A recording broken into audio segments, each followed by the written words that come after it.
So thank you for joining me. One of my favorite topics, discovery. We got a lot to cover. Only 15 minutes before the music plays me off like stage of the Oscars. So let's jump into it. First thing to keep in mind about discovery, it's not a single stage in your sales process. Despite what you see in your sales process laid out, you got this discrete stage labeled as discovery. The fact is that your buyers are on a journey. And during that journey, your buyers are in constant learning mode. They're doing their research online. They're talking to your competitors. And so if you think that you know what the buyer needs based on this initial one-time conversation with them, then you're really going to miss out on the possibilities, because discovery should occur on every single sales interaction you have with the buyer. And your curiosity and your questions throughout the buying process, throughout your sales process, are a continual source of value for your buyer. So to do effective discovery, it starts with having a human connection.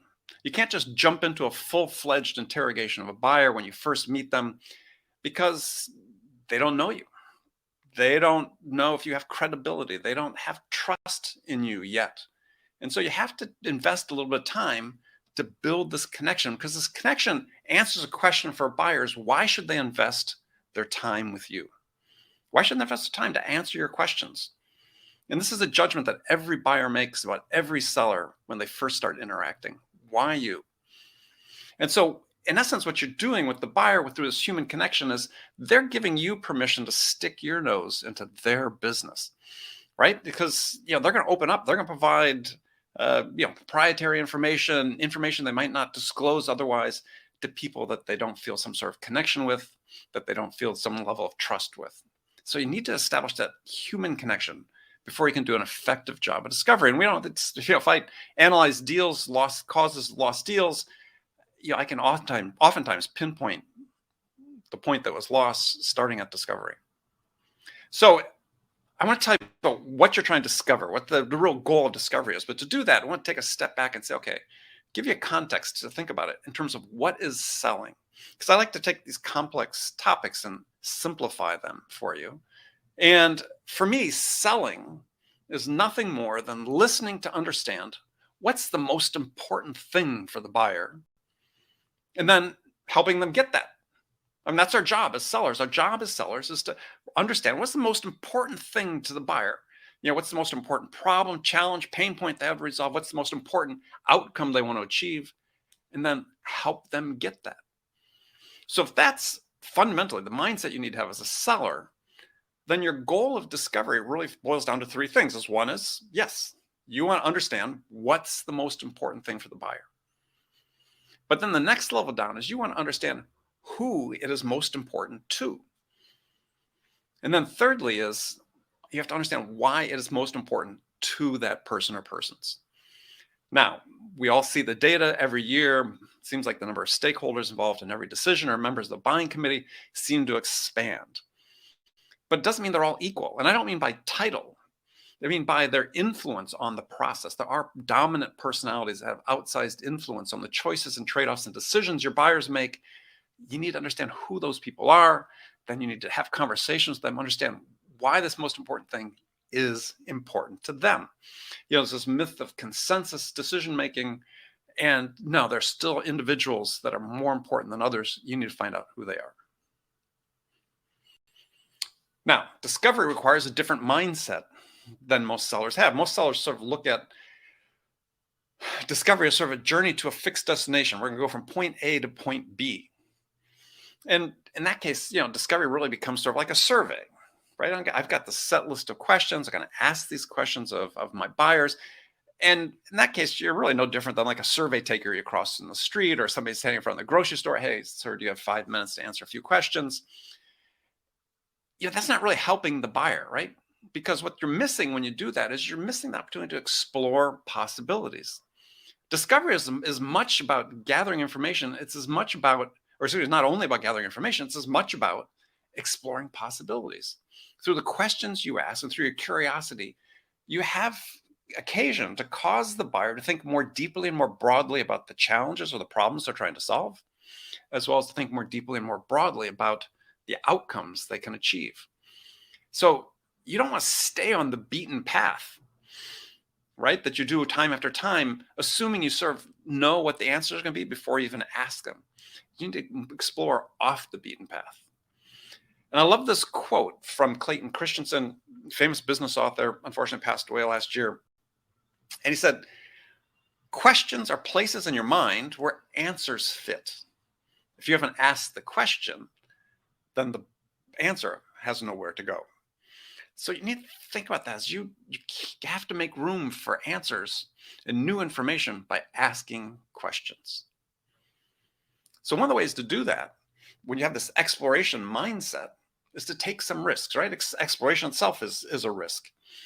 And taking a risk is a way to build trust with the buyer. Now, a good friend of mine is Charlie Green, and Charlie's one of the world's experts on trust in business. He was a co-author of the book Trusted Advisor, written a book called Trust-Based Selling, an excellent book to read. And he uses this concept that says, we need to bring a risky gift to a buyer. And what that means is we need to take a chance. We need to ask a question that challenges them, or that challenges their paradigm, or that they may reject the premise of the question altogether. But by doing so, we advance the conversation, we advance our knowledge and our understanding of the buyer.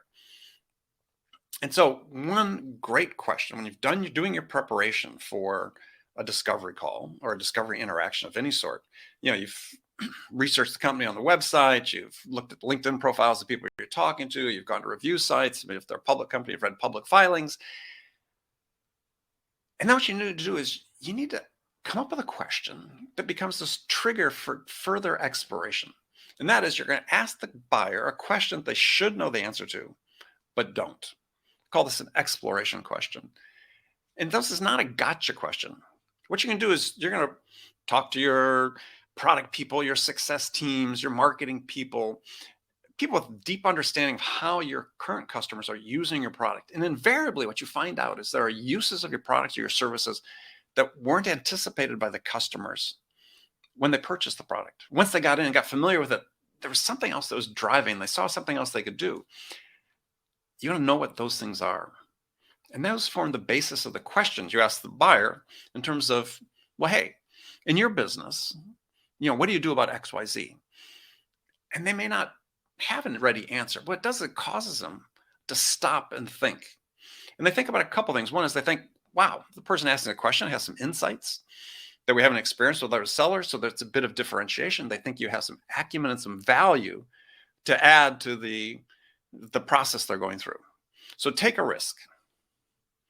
And this vulnerability that you express builds trust, right? People appreciate you taking, your buyers appreciate you taking that risk. Discovery is as much about giving as it is taking. We tend to think of it as I'm taking information from the buyer, but the buyer is learning. You're challenging them with your questions. So you're providing value through your curiosity. And you need to think about it this way. It's a two-way street. Now, when we ask questions, when we do our surveys, we tend to have a bunch of knowledge that we've gathered. We've got some data points about the buyer, but the question then becomes is, how much do we really understand about those three critical points of the buyer? How much do we understand what their most important thing is? How much do we understand who it's most important to? How do we understand why it's important to them? And so we need to use our questions to bridge this gap between sort of being satisfied, I know something about the buyer, to truly and deeply understanding them. So there's two questions I like to use to bridge that gap. I call them impact questions and great follow-up questions. I've got a new book coming in January, and I'll define 6 types of questions for discovery. We're going to talk about these 2 today. So impact questions are questions that you ask the buyer in order to quantify the impact of making a change, or conversely, to quantify the impact of not making a change. And the power of impact questions is that they cause the buyer to put themselves into the picture frame of having made the change, right? They're envisioning themselves having made the change. And so when you talk about what do you want them to quantify, it could be, a metric that's important to them, some sort of measure, whether it's increased revenue, increased customer satisfaction, increased market share, improved productivity, cost reductions, cost savings, whatever that is, you're going to have them quantify that impact. of making that change. And then you want to do is you want to layer your impact questions starting at the top. So from large to small. So what would the impact be on the organization if you could do X, Y, Z? Then what would the impact be on your team? Meaning what the area of responsibility the person you're talking to has. What would the impact be on your team if you could do X, Y, Z? What would that mean in terms of increased productivity? Or tell me what that mean in terms of improved revenue. And then finally, what would the impact be on you and your job and your daily work and your daily routine if you could do X, Y, Z? This last one's really critical because, I mean, they're all important, but the last one you want to focus on a little bit because everybody involved in a decision, and research has shown this, is that everybody involved in a decision looks at it in two frames, with two filters, if you will. One is what's in it for the organization. Two is what's in it for me.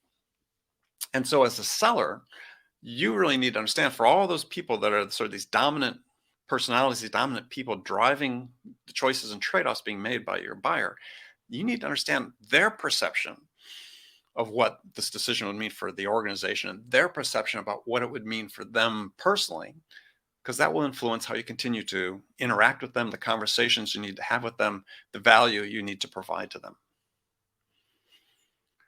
Now, the second part is best follow-up questions. So you ask your impact questions, but to really get to a level of understanding, you have to ask great follow-up questions. There's two that are particularly good that I like.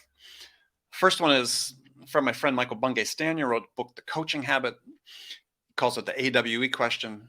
And what else can you tell me about that? Oh, Mr. Buyer, that's really interesting. Yeah, and what else can you tell me about that? Or alternatively, it could be, tell me more about that. And I know that's not a question, but treat it as a question. Tell me more, because you're asking for more information. And you can string these together. It's not just do one follow-up question. If you still are uncertain about what you're hearing or you're uncertain about your understanding, is ask them again. Well, you can ask this 3 or 4 times in a row. And what else can you tell me about that? Interesting. Tell me more about that. So you get to a point where you think, okay, I get it. I think I really understand what it is that's the most important thing for the buyer. I think I understand who it's most important to. And when you reach that point, then you need to confirm your understanding. Right? So, okay, let me tell you what I just heard. And can you please confirm that I understood you correctly? You can use this language. You can use your own language. So let me repeat back to you what I just heard. But it's really important to get the buyer to confirm that you understood. If not, then it opens the door to a question. Oh, well, what did I miss on that? Oh, interesting. Tell me more about that. And you go through that process again you get back to the point of confirming your understanding. Bridging this gap between knowing and understanding is the difference, really, the key difference between doing a great job with the buyer and really understanding, be able to be in a position to help them achieve what's most important to them, and just sort of being a bystander and letting your competition win the deal. Now, when you finish confirming your understanding, is you also want to make sure that you go through and with the meetings over, the calls over, is send an email, confirm the understanding in writing as well. So quick gallop through discovery, 15 minutes. I think we're at 14. Just a quick summary. Discovery is not a single stage in your process. Discovery requires a good connection with the buyer. They've got to be willing to open up, and they're going to be open up if they feel connected, they feel some level of trust. Take an exploration mindset to discovery. Don't just survey your buyers. Dig deep. Ask a risky question. Bridge the gap from knowing to understanding by asking impact questions that quantify the impact of making a change or the impact of not making a change. Ask great follow-up questions, and then confirm your understanding with the buyer before you move on. All right. Thank you very much for joining me. Please connect with me on LinkedIn if you haven't already. And if you haven't had a chance to check out my podcast, Sales Enablement with Andy Paul, I think you'll enjoy it. Thank you for your time.